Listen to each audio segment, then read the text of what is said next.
بسم الله الرحمن الرحيم الحمد لله رب العالمين والصلاة والسلام على رسول الله وعلى آله وأصحابه أجمعين السلام عليكم ورحمة الله وبركاته.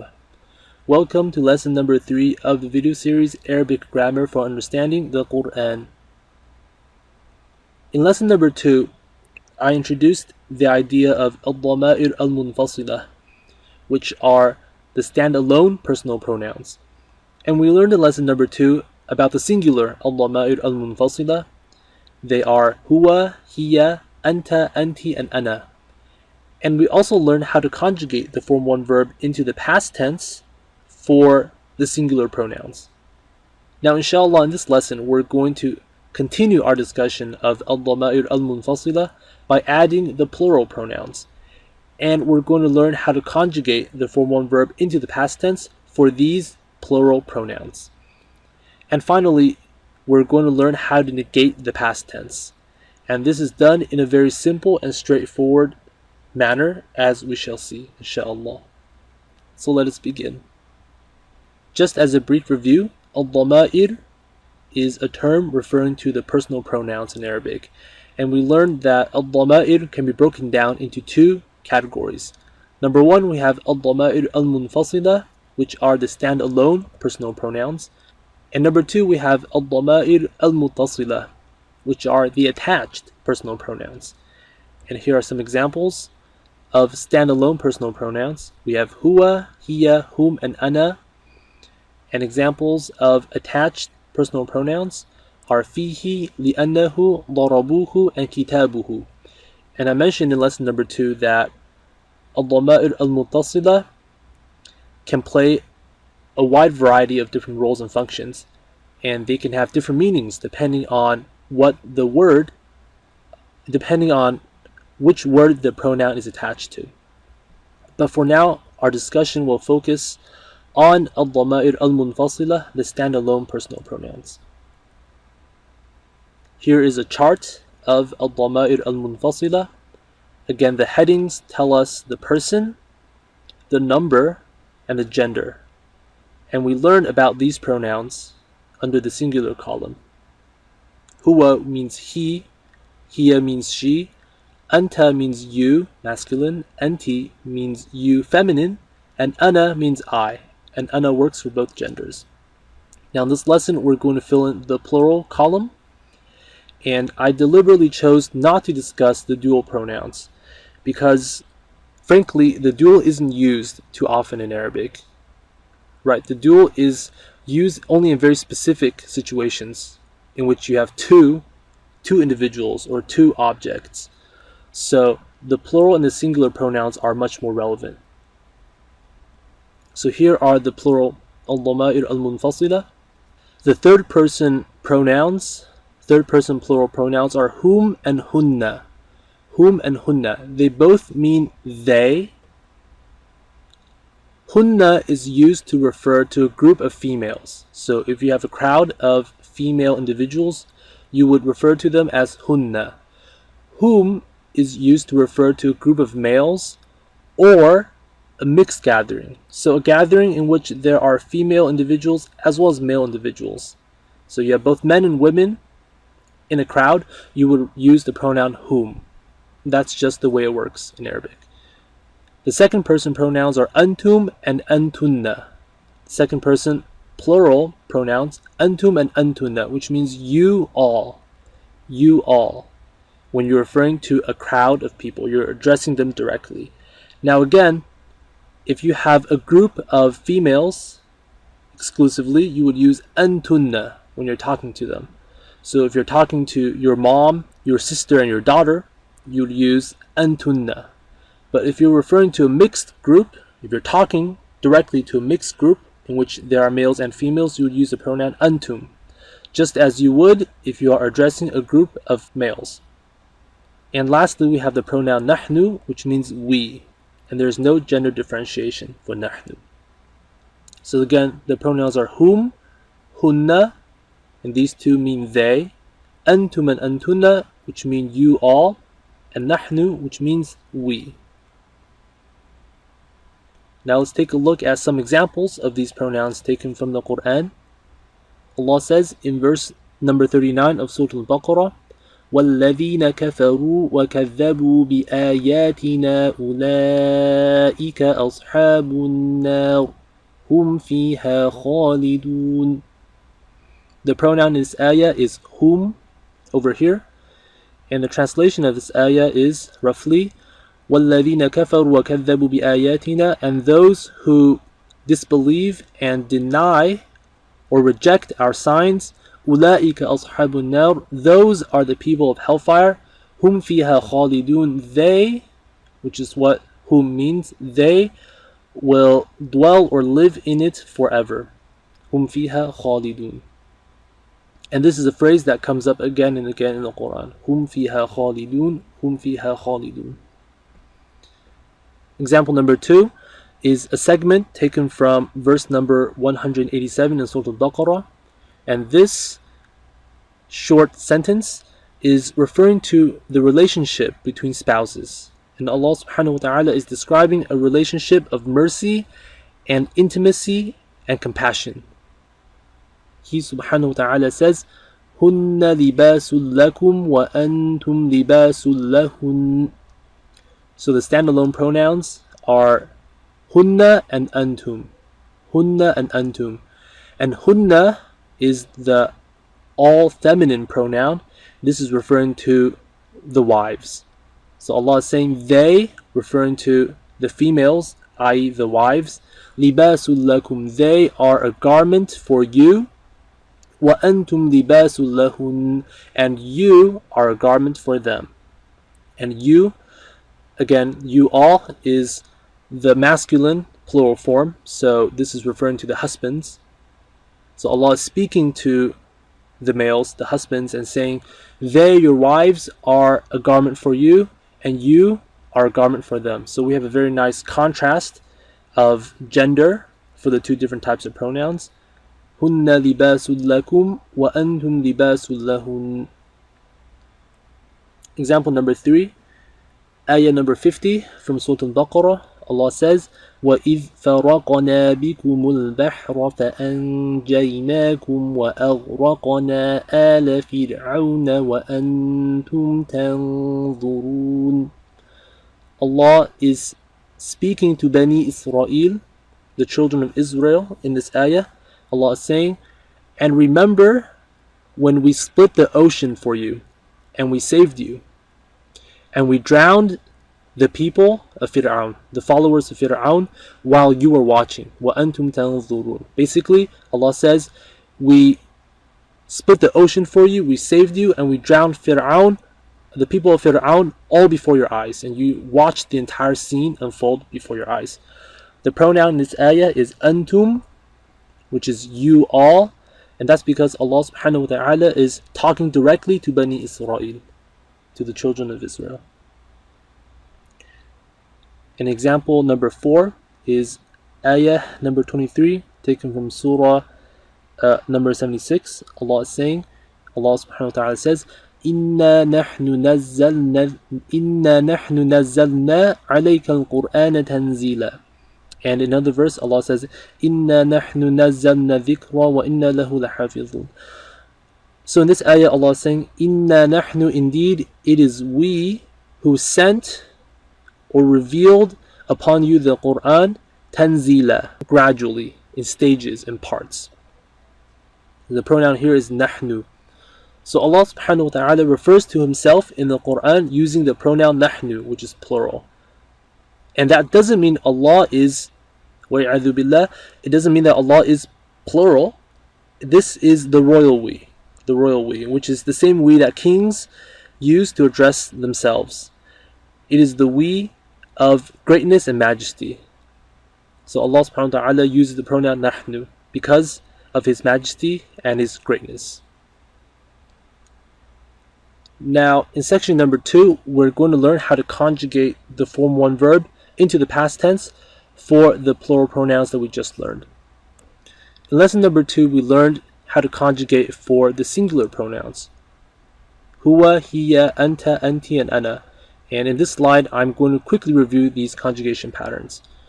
So we learned that the form 1 verb can be of 3 different types. We can have fa'ala, or fa'ula or fa'ila. And there are verbs that follow the pattern fa'ala, like dhahaba. There are verbs that follow the pattern fa'ula, like kabura or saghura. And there are verbs that follow the pattern fa'ila, like shahida. And each of these can be called a form 1 verb because the form 1 verb allows variation on the harakah for the middle root letter.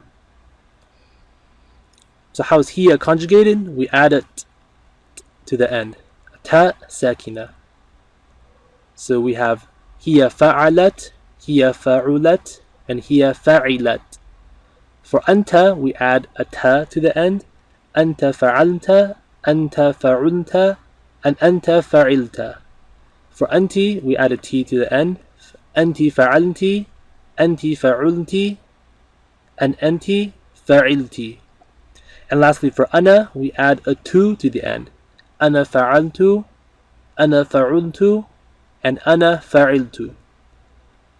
So the past tense conjugation changes occur on the end of the verb. So we look at the end of the verb. Now we're going to learn the conjugation patterns for the plural pronouns. And they are hum, hunna, antum, antunna, and nahnu. And we're going to focus on one pronoun at a time and conjugate across the row for all 3 variations of the form 1 verb. And as we focus on each pronoun, I'm going to conceal the other 4 just so that our chart doesn't get too cluttered and messy. So let's begin with hum, which means they. So for fa'ala, the hum conjugation is fa'alu, fa'alu. Notice how we added a dhamma onto the end, onto the last root letter, and then we added a waw sakina. So we elongate the oo sound, fa'alu, and then we add an alif to the end. What does this alif do? It doesn't change the phonetics, it doesn't change the pronunciation, it's simply a marker. It simply tells us that the verb is conjugated for whom. Fa'alu. For fa'ula, we have the same change. We have fa'ulu, a dhamma on the last root letter, followed by a waw sakina for an elongation. And then for fa'ila, again, same change, fa'ilu. So we have hum fa'alu, hum fa'ulu, or hum fa'ilu. Now on to hunna, which means they, referring to a group of females. We have fa'alna, fa'alna. So notice how we put a sukoon on top of the lam, on top of the last root letter, and then we added a noon to the end. Hunna fa'alna. And this noon matches the noon in hunna. Hunna fa'alna. For the verb fa'ula, we have hunna fa'ulna. And for fa'ila, we have hunna fa'ilna. Antum, which means you all. For fa'ala, we have fa'altum. Antum fa'altum. So we're adding a tum to the end of the verb, and this tum matches the tum in the pronoun. So there is a direct relationship. It mirrors the pronoun. Antum fa'altum. Antum fa'ultum. And antum fa'iltum. Pretty straightforward. Antunna, which means you all, referring to a group of females. For fa'ala, we have antunna fa'altunna. Antunna fa'altunna. And again, just like antum fa'altum, antunna fa'altunna, the tunna matches the tunna in the pronoun. For fa'ula, we have fa'ultunna, and for fa'ila, we have fa'iltunna. And finally, for nahnu, which means we have fa'alna. We're adding a noon with an alif. Fa'alna. Nahnu fa'ulna. And nahnu fa'ilna. So here is the full chart. I want to point your attention to one small observation, and that is for hunna, we have hunna fa'alna, and nahnu fa'alna. The only difference is that for nahnu, we have an alif at the end. Otherwise, these two would sound exactly alike. So make sure, if you're conjugating for nahnu, to distinguish the verb by elongating at the end just a little bit. So hunna fa'alna, nahnu fa'alna, like that. And we don't need to memorize everything, we just need to memorize one column. So most people memorize the patterns for fa'ala because this is very simple. It's easy to say. Huwa fa'ala, and you will memorize the rest. Hum fa'alu, hunna fa'alna, antum fa'altum, antunna fa'altunna, nahnu fa'alna. And once you've internalized and understood the endings, the changes to the endings of these verbs, you can basically apply these changes to any type of verb.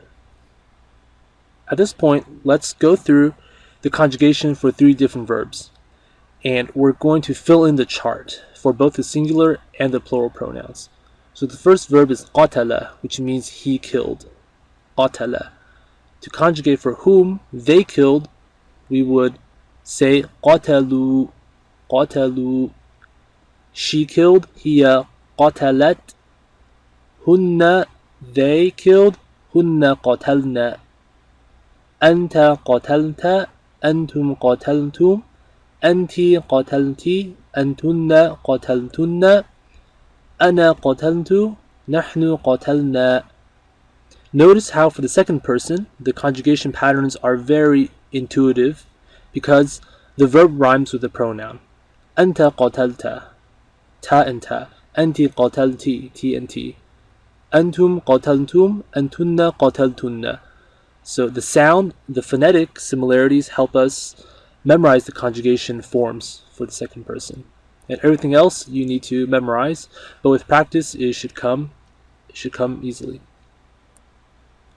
Verb number 2, we have shahida, following the pattern fa'ila with the kasrah on the middle root. Huwa shahida means he witnessed. They witnessed, hum shahidu.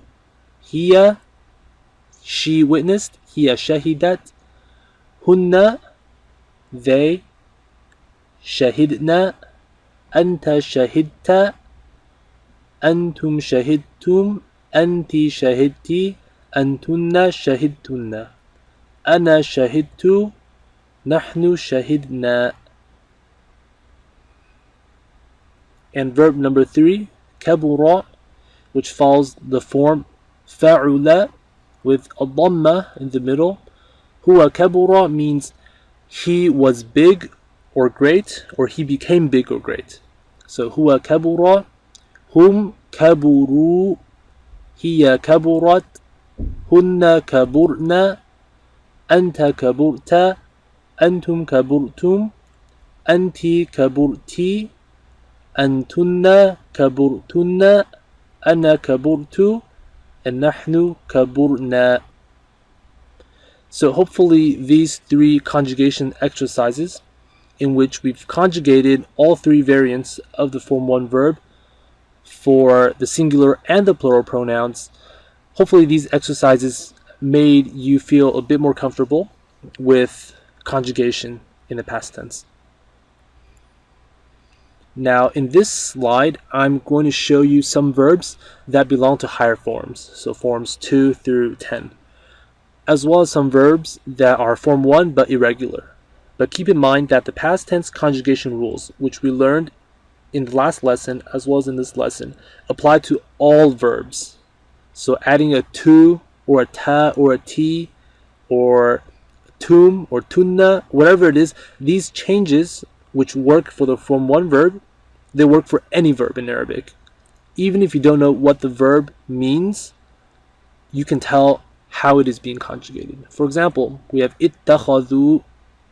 We don't know the form, we don't know the meaning, but we notice how the ending is being elongated with the u sound, and we see the alif. Ittakhadhu is conjugated for whom? Qultum, we hear the tum, this is conjugated for antum. Aslamna, we see the short noon, this is conjugated for hunna. Qultunna has a tunna, this is conjugated for antunna. Intaqalu is conjugated for whom, just like ittakhadu. قضينا, we see a long na, a noon followed by an alif. This is conjugate for نحن. تأخرتم, we hear the tum, just like قلتم. This is conjugated for أنتم. أنتم تأخرتم. قررنا, like قضينا. This is conjugated for نحن. And صليتن is conjugated for أنتن because of the tunna at the end. So again, once you've learned to recognize the morphological changes corresponding to past tense conjugation, and those changes happen at the end of the verb, you can basically tell how that verb is being conjugated, even if you don't know the verb's meaning. So تأخرتم is a form 5 verb. صليتن is a form 2 verb. انتقلوا is a form 8 verb. So regardless of form, again, regardless of form or regularity, these past tense conjugation rules apply to any verb. Section number 3, we're going to learn how to negate the past tense. So there are actually 2 ways to negate the past tense. And in this lesson, we're going to learn one of those ways. And that is you simply add ma in front of the verb. Simply add ma in front of the past tense verb. So for example, we have ذهب, which means he went. ذهب, ذهب, he went. To negate that, we add ma in front. So we have ما ذهب, he didn't go. We can say ذهبت, I went. To negate that, we would say ما ذهبت, which means I didn't go. I didn't go. Now, word of caution, there are many different types of ma in Arabic. So this type of ma is called ma an-nafiyah. Ma an-nafiyah, which is the ma for negation. You can have ma at-ta'ajjubiyah, ma al-zarfiyah, ma al-zaida, ma al-istifhamiyah, ma al-mawsula, etc.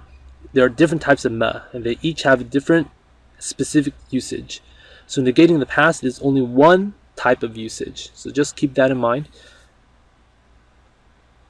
So now we're going to take a look at some examples of conjugated verbs from the Qur'an. And these are verbs conjugated for the plural pronouns. Example number 1, and we saw this a few slides ago. This is ayah number 39 from Surah Al-Baqarah. Allah says, وَالَّذِينَ كَفَرُوا وَكَذَّبُوا بِآيَاتِنَا أُولَٰئِكَ أَصْحَابُ النَّارِ هُمْ فِيهَا خَالِدُونَ. Allah says, and those who disbelieved and rejected our signs, those are the people of hellfire, and they will dwell in it forever. So the 2 verbs in this ayah are كَفَرُوا and كَذَّبُوا.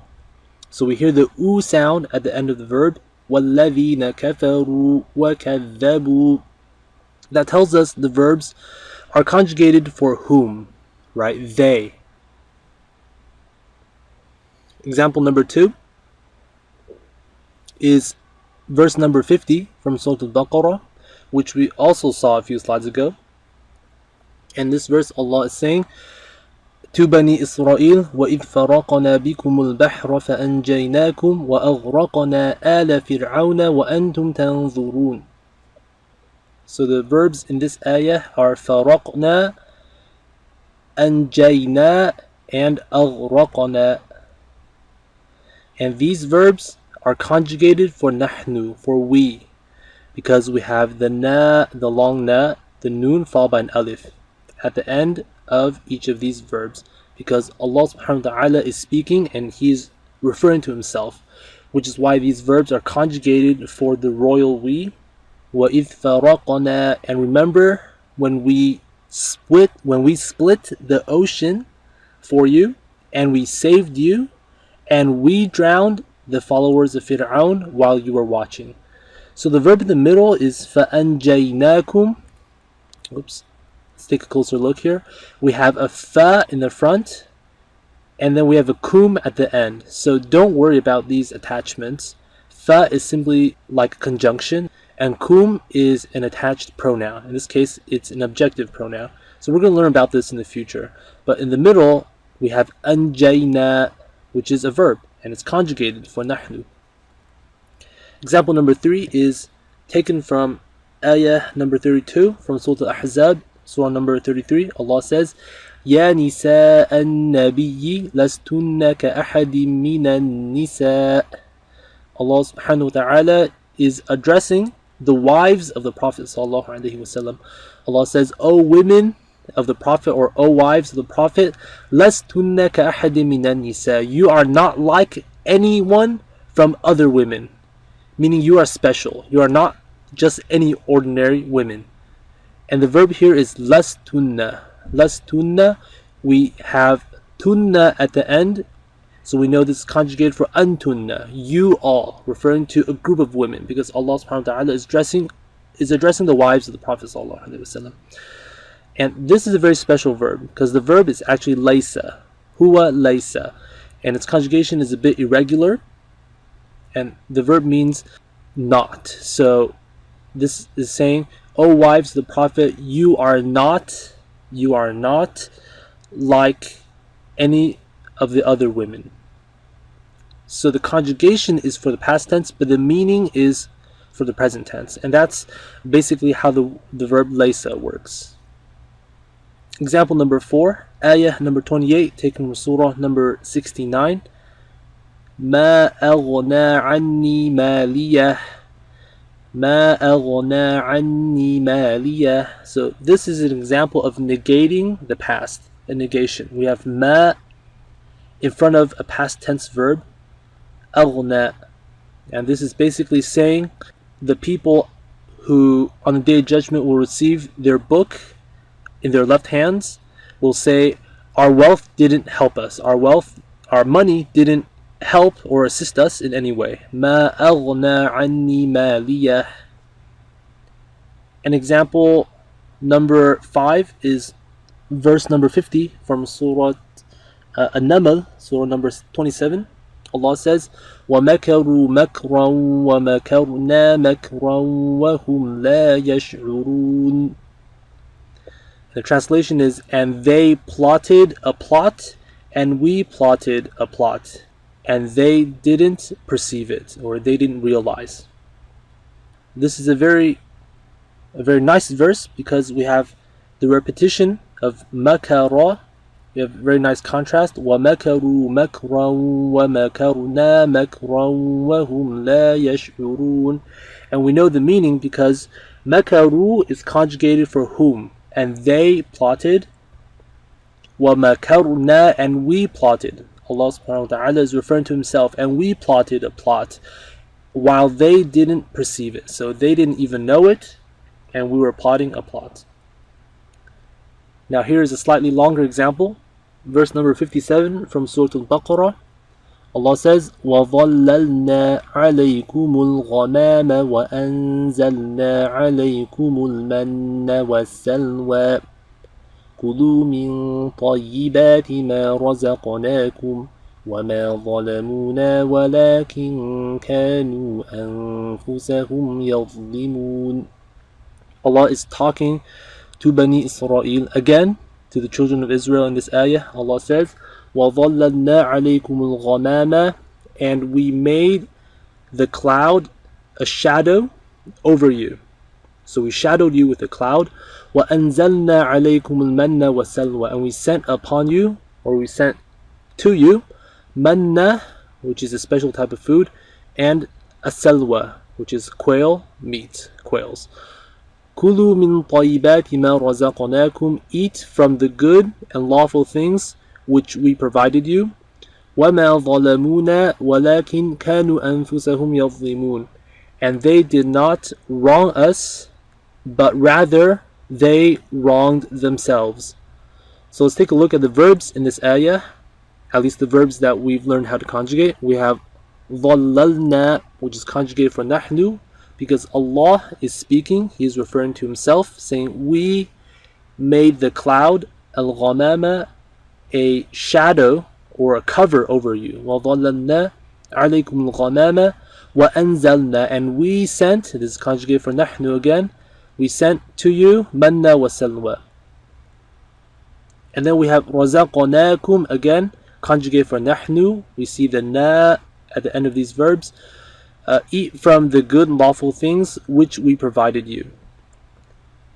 And then we have ma an-nafiya, the ma for negation over here. وَمَا ظَلَمُونَا, and they didn't wrong us. So here is a past tense verb. ظَلَمُوا, Now notice how the na here is not really the same na as the na in these three verbs. It's true that this na is a pronoun, but it's actually acting as an objective pronoun. It's a direct object. So ظَلَمُونَ, they wronged us. Versus over here, the na serves a different purpose. The na here is for conjugation. The na here is as an attachment serving as an object. But the verb is actually ظَلَمُوا, which means they did the act of ظَلَمَ, they oppressed. And the ma in front negates that. So they didn't oppress us. وَلَكِنْ كَانُوا أَنفُسَهُمْ يَظْلِمُونَ.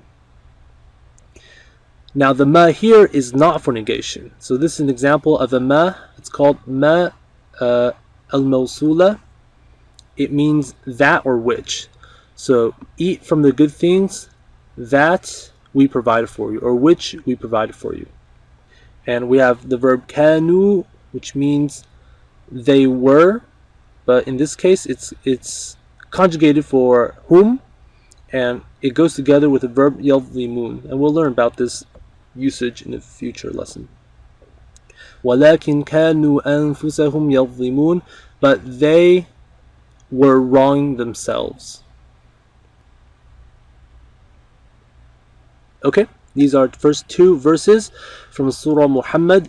Allah says, الَّذِينَ كَفَرُوا وَصَدُّوا عَنْ سَبِيلِ اللَّهِ أَضَلَّ أَعْمَالَهُم. Those who disbelieved and blocked the path of Allah, blocked others from the path of Allah, أَضَلَّ أَعْمَالَهُم. Allah made their deeds worthless and void. So Allah voided their good deeds, made their deeds useless. So the verbs in this verse are kafaru and saddu, and these are conjugated for whom. For whom. Now notice how these verbs are in the past tense, but the Qur'an's meaning, but the meaning of this verse can be for the present tense. So even though the conjugation is in the past tense, the meaning, because that is how the Qur'an works sometimes, we have الَّذِينَ كَفَرُوا, which means those who disbelieve and those who impede others from the path of Allah. Allah will make their deeds useless. So that's the meaning. But the conjugation is for the past tense, and it is for whom. وَالَّذِينَ آمَنُوا وَعَمِلُوا الصَّالِحَاتِ وَآمَنُوا بِمَا نُزِّلَ عَلَى مُحَمَّدٍ وَهُوَ الْحَقُّ مِنْ رَبِّهِمْ كَفَّرَ عَنْهُمْ سَيِّئَاتِهِمْ وَأَصْلَحَ بَالَهُمْ. Allah says, and those who believe and do good deeds and believe in that which was sent upon Muhammad, وَهُوَ الْحَقُّ, and that is the truth from their Lord, كَفَّرَ عَنْهُمْ سَيِّئَاتِهِمْ, their bad deeds are wiped away and removed, وَأَصْلَحَ بَالَهُمْ, and He has fixed or improved or corrected their state or situation. So in this verse we have the verbs amanu and amilu. Again, they're conjugated for whom, but the meaning, so the conjugation is for the past tense, but the meaning can be applied for the present. So those who believe and do good deeds. الَّذِينَ آمَنُوا وَعَمِلُوا الصَّالِحَاتِ, and this is repeated a lot in the Qur'an. وَآمِنُوا, and believe in what was sent upon Muhammad. وَهُوَ الْحَقُّ مِنْ رَبِّهِمْ, and it is the truth from their Lord. So we're coming to a close here, and before we end, I want to address a very common question that gets asked by a lot of students, and that is, how do I get faster at conjugation? I want to conjugate verbs without thinking, or I want to be able to listen to verbs that are being conjugated and immediately know what the speaker is talking about. So the answer to this question is practice. You need to practice a lot. So what you want to do is you take a verb, any verb, and then you just conjugate it fully, meaning you conjugate it for each pronoun in both writing and speech. So you would write out the conjugations and you would say the conjugation out loud. So you want to hear yourself say the conjugation. And then you repeat this same process with another verb. And then you do 10 verbs a day. So 10 is an arbitrary number, but my point is you want to do a lot, okay? That could be 10, 15, or 20 verbs a day. And every time you learn a new verb, you want to conjugate it fully. You want to go through the conjugation cycle, that chart, you want to fill out that chart at least once for that particular verb. So here's a very useful document. Here is the link, and this document is called 80% of Quranic words. So this is chart number 15. We have a list of Form 1 verbs, and each column gives us a particular form. So column number 1 is the past tense, and then we have the present tense. Column number 3 is the command form, and then we have the ism fa'il, which is the doer form, and then we have the masdar, the verbal noun. So we haven't learned these 4 yet, so we're going to ignore those for now, and we're just going to focus on the past tense column. And over here is the number of times that verb appears in the Quran.